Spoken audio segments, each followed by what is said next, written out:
The wine glass clinked against the table as Dad stood up. At 55, I should have seen it coming. But nothing could have prepared me for what happened next. "Let's toast to Amanda," he said, raising his glass high. "She's the only child in this family worth something. Really worth something." My fork froze halfway in my mouth. The dining room went dead quiet except for the tick of Mom's old clock on the wall. "Amanda built herself a real career," Dad continued, his voice getting louder. "She's got a house, money in the bank, respect. She deserves everything she's worked for." Then he looked straight at me. His eyes were cold, like looking at a stranger. Unlike some people at this table who've been nothing but disappointments their whole lives. Complete failures who can't even support themselves properly. Amanda smirked from across the table. Mom just stared at her plate, like nothing was happening. The laughter that followed felt like knives. My own family, laughing at me like I was some kind of joke. I set my fork down carefully and stood up. "Excuse me," I said quietly. I walked out of that house and never looked back. Growing up, it was always Amanda this, Amanda that. She was 2 years younger, but somehow always a responsible one. The smart one. The one with potential. I remembered being 8 years old, showing Dad a drawing I'd made of our family. He barely glanced at it before handing it back. "That's nice, son. Did you see the report card Amanda brought home? All A's again." When I made the high school football team, Dad missed every game because Amanda had debate tournaments. When I graduated with decent grades, the celebration dinner was about Amanda getting into college. She's going places. Dad would tell anyone who'd listen, "That girl's got her head screwed on right." I tried harder, worked part-time jobs, saved money, stayed out of trouble. Nothing mattered. Amanda was still the golden child, and I was still just there. The pattern never changed, even after we both moved out. Family dinners always ended the same way. Dad praising Amanda's latest achievement, while finding new ways to point out how I wasn't measuring up. 37 years of this. 37 years of being made to feel like I was born wrong. But tonight was different. Tonight, he'd finally said what he really thought of me. I was almost in my car when I heard the front door open behind me. "Oh, come on. Don't be so sensitive," Amanda called out. Her voice had that fake sweetness she used when she wanted to twist a knife deeper. I kept walking. "You know, Dad didn't mean it that way," she said, following me down the driveway. But I could hear the smile in her voice. She was enjoying this. I reached my car and turned around. She stood there in her expensive dress, arms crossed, looking at me like I was something she'd stepped in. "Actually, he did mean it," she said, dropping the fake concern. "And you know what? He's right. You're 55 years old, and you've never accomplished anything worth talking about." She stepped closer, her voice getting quieter but meaner. "Face it, you're the family disappointment. You always have been, and you always will be. At least now Dad's being honest about it." I stared at her for a long moment. This person I'd grown up with, shared a house with, called my sister. She looked like a stranger now. "Goodbye, Amanda," I said. I got in my car and drove away while she stood there looking confused. The drive home took 20 minutes, but it felt like hours. Every word from that dinner table played over and over in my head. Complete failures. Nothing but disappointments. Worth nothing. My hands gripped the steering wheel tighter. 40 years of putting up with their garbage. 40 years of thinking maybe someday they'd see me differently. What an idiot I'd been. I pulled into my driveway and sat in the dark car for a while. My house wasn't fancy like Amanda's, but it was mine. Paid off, no debt, clean and comfortable. I'd worked for everything I had, but none of that mattered to them. I could cure cancer, and Dad would still find a way to make about how Amanda had done it better. Something inside me clicked into place. A decision I should have made years ago. That was the last time. The absolute last time I would let them treat me like garbage. I wasn't going to fight them anymore. I wasn't going to argue or defend myself or try to prove my worth. I was done. From now on, they could live their perfect little lives without the family disappointment getting in the way. But I wasn't going out like a victim. Not anymore. The next morning, I blocked their phone numbers. All of them, Dad, Mom, Amanda. Then I blocked them on social media too. I didn't send angry texts or long explanations. I just disappeared from their lives. When Dad's birthday came around 2 weeks later, I didn't call. When Mom tried to invite me to Sunday dinner through a mutual friend, I politely declined and asked them not to pass along any more messages. The silence felt strange at first. For weeks, I kept expecting my phone to ring. Kept thinking someone would show up at my door, demanding to know what my problem was. But nobody came. Turns out, they didn't really notice I was gone.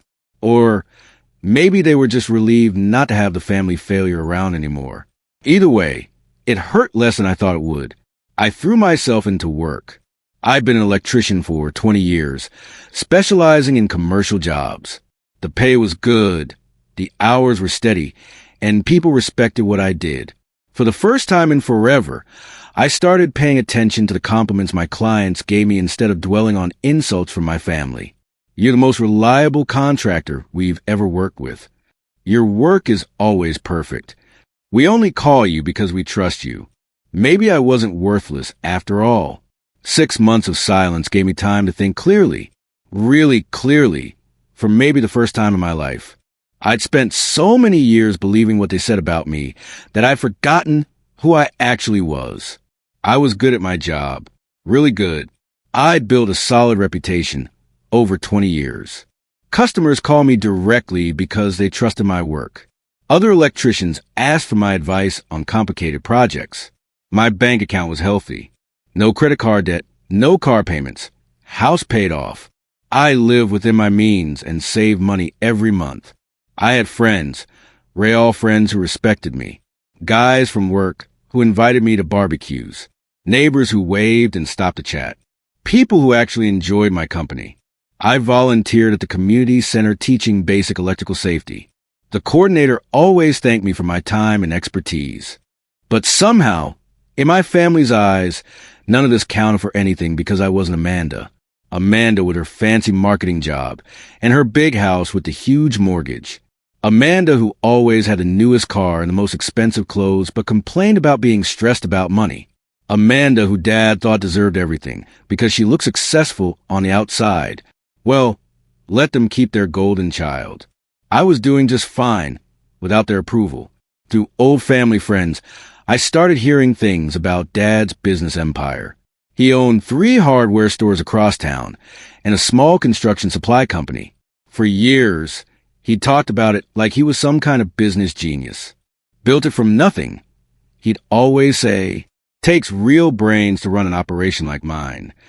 Amanda was supposed to inherit it all someday. She'd been working part-time at the main store for years, learning the business. Dad called her his successor and bragged about how she'd take everything to the next level. According to him, I was too stupid to understand business. Numbers and strategy aren't for everyone.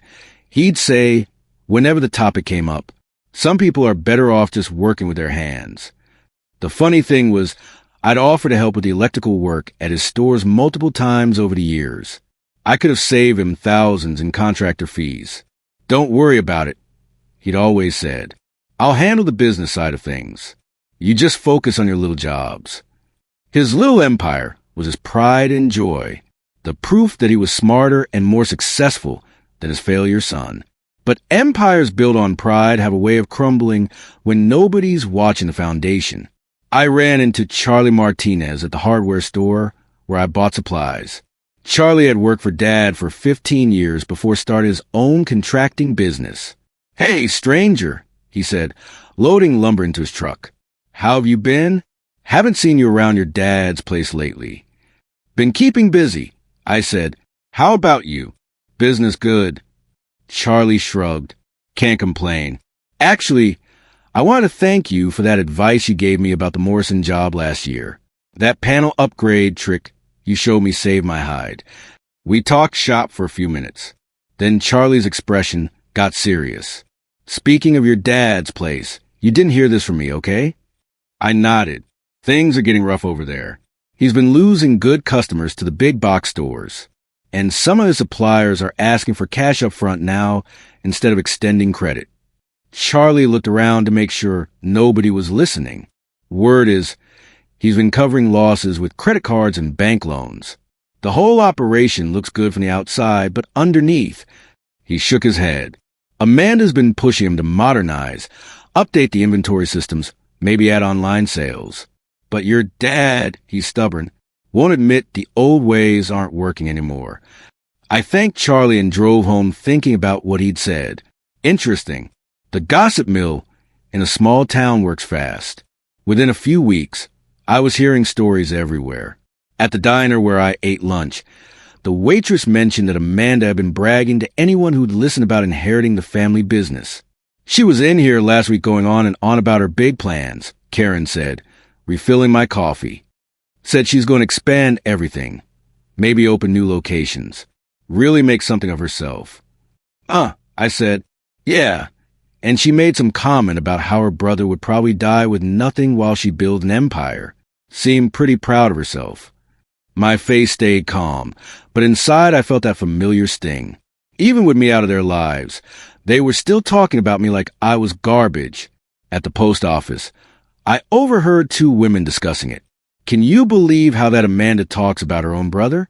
I mean, I know he's not the most ambitious guy in the world, but family is family. She acts like she's already rich and famous. But I heard her dad's business isn't doing so hot lately. The humiliation was public now.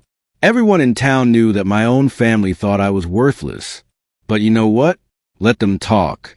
Let Amanda run her mouth about her big inheritance and her bright future. I had other plans.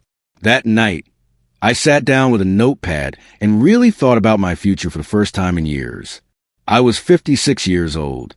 I had a good reputation, steady clients, and money saved up. I'd spent 2 decades working for other people, building their dreams while staying small myself.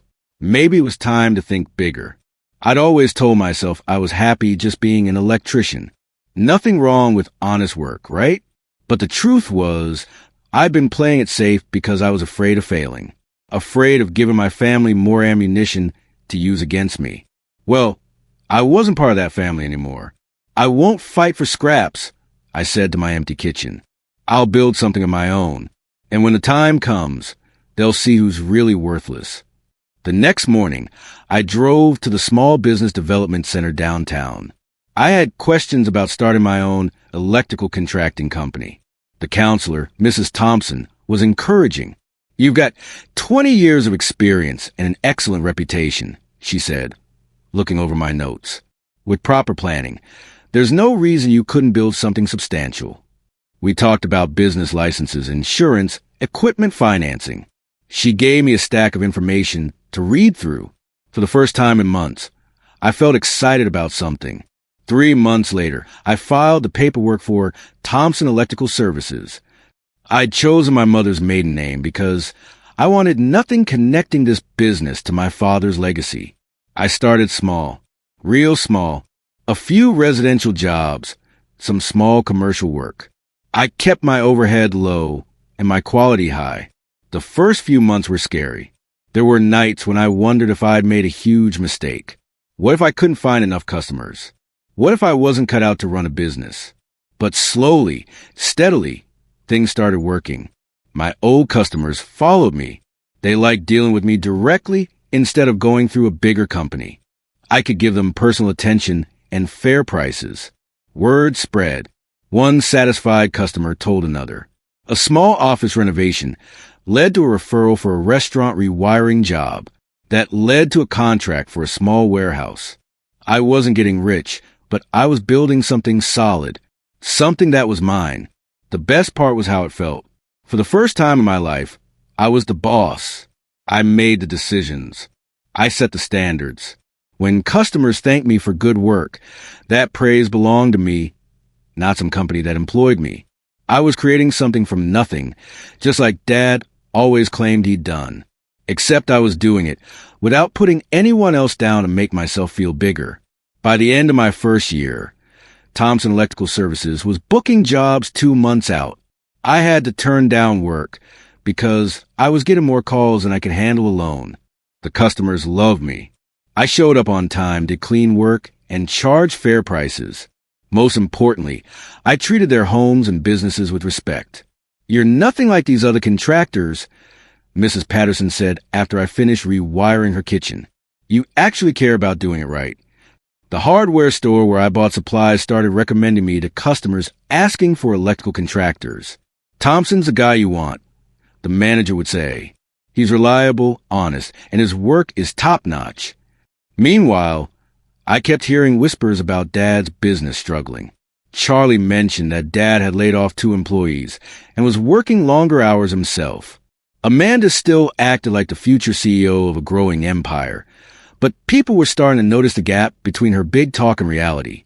One afternoon, she walked into the same hardware store while I was picking up supplies. We hadn't spoken in over a year. She looked at me like I was a bug she'd found in her salad. "Still playing with wires, I see," she said loudly enough for other customers to hear. "Some people never grow up, do they?" I paid for my supplies and walked out without saying a word. But inside, I was smiling.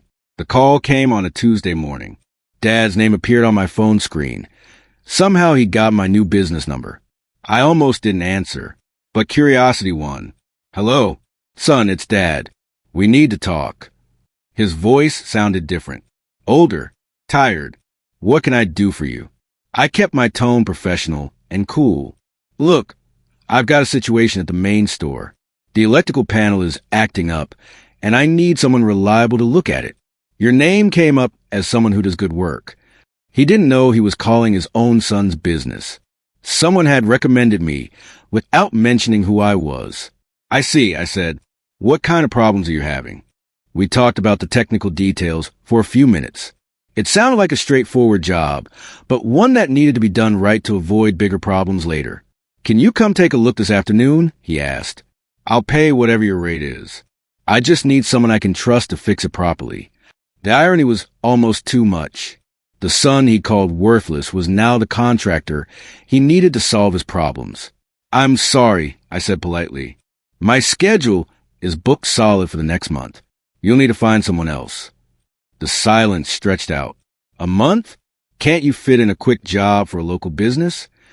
"I wish I could help," I said, "but I don't take shortcuts with scheduling. My customers count on me." I hung up and sat in my truck, shaking a little. That felt better than I'd expected. Dad's hardware empire was showing serious cracks now. Everyone could see it. 2 of his longtime employees quit in the same week. Good people who'd worked for him for years. They found jobs with his competitors and took their customer relationships with them. His main supplier started demanding cash payments instead of extending credit. That forced him to carry less inventory, which meant more customers went elsewhere when he didn't have what they needed. A lawsuit from a customer who claimed Dad sold them defective roofing materials was making its way through the courts. Amanda was spending more time at the stores, trying to manage problems that kept getting bigger. But she'd never actually run a business before. Her marketing background didn't help much when it came to cash flow and inventory management. People started whispering about the famous family business that used to be so successful. "Too bad about old man Peterson," I heard someone say at the diner. Seemed like he had it all figured out. "Pride comes before the fall," another voice replied. Maybe he should have listened to people who tried to help him modernize instead of thinking he knew everything. Meanwhile, my own business kept growing. I hired my first employee, a young guy fresh out of trade school who was eager to learn. I was becoming the reliable contractor people called when they needed electrical work done right. The family failure was building something solid while the family empire crumbled. The Community Business Awards dinner was held every spring at the hotel downtown. I'd never bothered going before, but this year I decided to attend. Thompson Electrical Services had been nominated for Best New Business by the Chamber of Commerce. I didn't expect to win. There were several other nominees who'd been around longer, but it felt good to be recognized. Dad and Amanda were there too. The hardware stores were sponsors, so they had a table near the front. When they called my name as the winner of the Best New Business Award, you could have heard a pin drop at their table. I walked up to accept the plaque, trying not to look in their direction. Thompson Electrical Services has shown exceptional growth in customer satisfaction in their first year, the presenter said. They represent the best of what small business can achieve through hard work and dedication. The applause was genuine and warm. People seemed happy for me. On my way back to my seat, I had to walk past their table. Dad stared at me like he was seeing a ghost. Amanda's face was red with embarrassment. They'd spent years telling everyone I was worthless. Now the whole community was applauding me while their own business was falling apart. The looks on their faces were worth every insult they'd ever thrown at me. My phone rang the next morning. Amanda's number showed up on the screen. I thought about letting it go to voicemail, but decided to answer. "Congratulations," she said, though her voice sounded like she was chewing glass. "I saw you won that award." "Thank you. Look, I'm calling because we could really use your advice. Dad's business is going through some rough patches, and we're trying to figure out the best way forward." I said nothing. "You've obviously learned something about running a business," she continued. "Maybe you could take a look at our situation and give us some suggestions?" Her tone was still condescending, like she was doing me a favor by asking for help. Why would you want advice from someone worthless? I asked. The silence stretched out. "Come on, don't be like that. We're family." "Family?" I repeated slowly. "You mean the family that spent 40 years telling me I was a failure? The family that laughed when Dad called me worthless at dinner? That was different. Dad was just frustrated that night." "No," I said calmly. Dad was being honest. "And so were you when you told me I'd always be the family disappointment."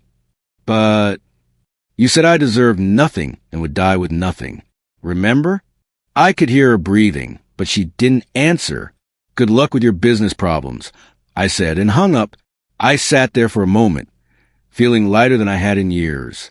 Over the next 6 months, Dad's health started failing along with his business. The stress of watching his empire crumble was taking its toll. He'd always been a big, intimidating man, but people were saying he looked frail now. The main hardware store closed first, then the construction supply company.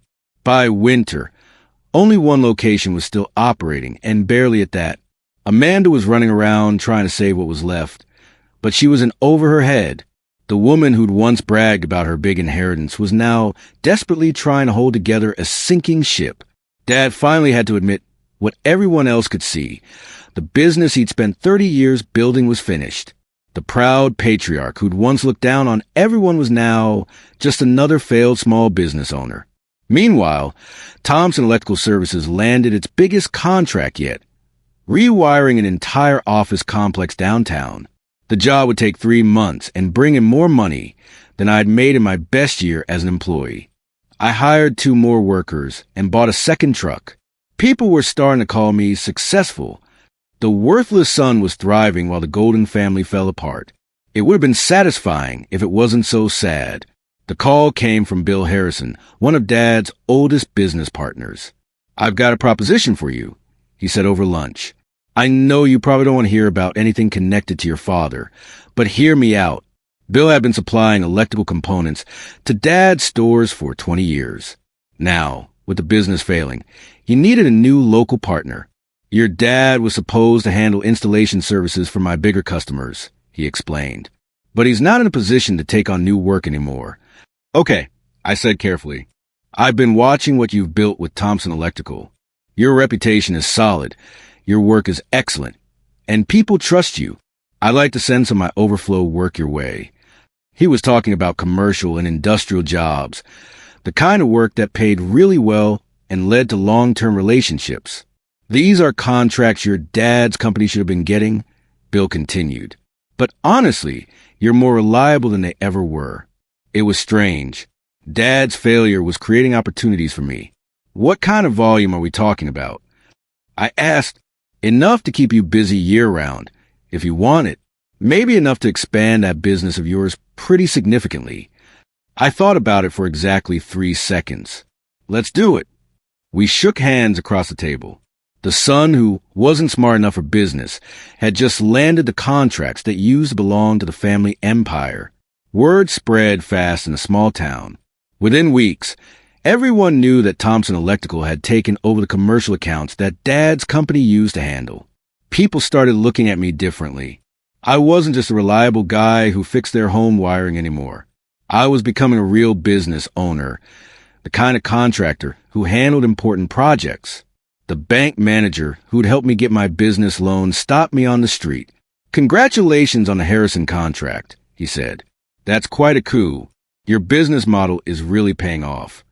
The mayor mentioned me in a speech about local entrepreneurs who were contributing to the community's growth. Even Charlie Martinez, who'd warned me about Dad's problems, seemed impressed. "You've really turned things around," he said. "I remember when you were just another electrician working for someone else. Now look at you." The community that had once seen me as the disappointing Peterson son was now seeing me as a successful businessman in my own right. Meanwhile, Dad's remaining store was hanging on by a thread, and Amanda was working 16-hour days trying to save what was left. The golden child who'd once inherited everything was now struggling to keep anything. The family failure was becoming the family success story. Funny how things work out. Amanda's reaction was predictable, but still satisfying to watch. She started telling anyone who'd listened that I was stealing opportunities that belonged to the family business. "He's taking advantage of Dad's illness," she said loudly at the grocery store, not caring who heard. "It's disgusting how he's profiting from our family's problems." The problem with her tantrum was that everyone knew the truth. Dad's business had failed because of bad decisions and stubbornness, not because I'd stolen anything. The contracts I was getting now were ones they couldn't handle anymore. "That girl's losing it," I heard someone whisper after one of Amanda's public outbursts. "Makes you wonder if she ever had what it takes to run a business." Her desperate attempts to blame me for their failures only made her look unstable and unprofessional. Meanwhile, I kept my mouth shut and focused on doing excellent work for my customers. When people asked me about the family drama, I just said, I wish them well, and changed the subject. Taking the high road was more effective than I'd expected. People respected the fact that I wasn't fighting back or talking trash about my own family, even though they'd publicly humiliated me for years. My reputation kept growing while hers kept shrinking. Sometimes the best revenge is just being better than the people who wronged you. 3 years after I walked out of that dinner, Dad called again. His voice was weak now, and he sounded much older than his 68 years. "Son, I'd like to have you over for dinner. Family dinner, like we used to do." I almost laughed at the irony. "Why?" I asked. "I think it's time we talked. Really talked. About everything that's happened." Part of me wanted to hang up. The smart part of me that had learned to protect itself from their toxicity. But there was another part. The part that was curious to see how this story would end. When I asked, "Sunday at 6, your mother's making pot roast." Against my better judgment, I said yes. That Sunday, I drove to the house where I'd grown up, the same dining room where Dad had humiliated me 3 years earlier. Dad looked frail now, much older than I remembered. Mom seemed nervous, like she wasn't sure what to expect. Amanda sat across from me with the same entitled expression she'd always worn, like the world owed her something just for existing. "Thanks for coming," Dad said as we sat down to eat. I nodded and waited. This should be interesting. Dinner was awkward at first. Mom tried to make small talk about the weather and neighborhood gossip. Dad picked at his food and avoided eye contact. Amanda glared at me like I was trespassing in her territory. Finally, Dad cleared his throat. "I've been thinking a lot lately," he said slowly, "about the business, about family, about mistakes I've made." I kept eating and listening. "I know I was hard on you growing up, maybe too hard. And that night 3 years ago." He trailed off, looking uncomfortable. I said some things I shouldn't have said. Amanda was staring at him like he'd grown a second head. "The truth is," Dad continued, "I could really use your help right now. Your business expertise, your financial stability. You built something impressive, and I respect that." Here it was, the real reason for the dinner invitation. "The store is in trouble, serious trouble. I'm looking at bankruptcy unless something changes soon. And with my health issues, I can't work the hours I used to." He looked directly at me for the first time since I'd arrived. "I was wrong about you." You're not worthless. You're probably the smartest businessman in this family. Maybe you could help us figure out how to save what's left. Amanda's face was red now. She was furious that Dad was admitting I might be more capable than her. But I just smiled and took another bite of pot roast. I set down my fork and looked around the table at these three people who'd spent decades making me feel small. Dad looked desperate. Mom looked hopeful. Amanda looked like she wanted to murder me. You know what, Dad? I said calmly. I appreciate you saying that. I really do. His face brightened a little. But I have a question for you. 3 years ago, you stood up at this very table and called me worthless. You said Amanda deserved everything because I was a complete failure. The hope in his eyes started to fade. Did you mean it then, or are you lying now? He stammered. I was frustrated. The business was already having problems, and I took it out on you. So you didn't mean it. No, that's not what Dad, I said, standing up, you spent my entire life making me feel like I wasn't good enough. When I needed encouragement, you gave me criticism. When I needed support, you gave me insults. Mom started to say something, but I held up my hand. I used to think I needed your approval to be worth something. I spent 40 years trying to prove myself to people who had already decided I was worthless. I smiled and pushed my chair back from the table. But you know what I figured out? I never needed your approval. I was always worth something. You just couldn't see it. Amanda finally exploded. This is ridiculous. After everything we've done for you, what exactly have you done for me, Amanda? She opened her mouth, but no words came out. Thanks for dinner, Mom, I said. It was delicious. And I walked out of that house for the second and final time. Dad died 8 months later. Heart attack at 69, brought on by stress and poor health. I went to funeral, paid my respects, and left quietly. The remaining hardware store closed within 2 months of his death. Amanda couldn't save it. She ended up taking a job with one of Dad's former competitors, the same people who'd benefited when his business failed. The golden child who was supposed to inherit an empire ended up as someone else's employee, struggling with debt and resentment. Mom moved to a smaller house and seemed relieved to be free of the business drama. Meanwhile, Thompson Electrical Services kept growing. I had 8 employees now, 3 trucks, and more work than I could handle. The business was profitable, stable, and respected throughout the community.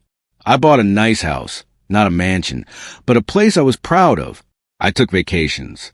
I contributed to local charities. People knew me as a successful businessman, a reliable community member, and a decent person. The worthless son had built a life worth living while the perfect family fell apart. Sometimes I felt sad about how it all turned out, but mostly I felt grateful. Grateful that I'd finally learned the difference between my worth and their opinion of my worth. 5 years have passed since I walked away from that dinner table. Thompson Electrical Services is now one of the most respected contractors in the region. We handle everything from residential service calls to major commercial projects. Last month, I was elected to the Chamber of Commerce Board of Directors. I have good friends, a comfortable life, and work that gives me satisfaction and pride. People respect me. They seek my advice. They trust me with their most important projects. I built all of this without putting anyone else down or making anyone else feel small. For years, they told me I was worthless. They said I'd never amount to anything, that I didn't deserve success or respect or love. Turns out, they were wrong about everything. They built their sense of worth on making others feel worthless. They measured their success by comparing themselves to people they'd already decided were failures. But real worth doesn't work that way. Real success doesn't require anyone else to fail. Walking away was the best decision I ever made. It gave me the chance to discover who I really was instead of who they said I was. I'm not worthless. I never was. I'm a man who builds things instead of tearing them down. I'm a person who lifts others up instead of pushing them down. And that's worth everything.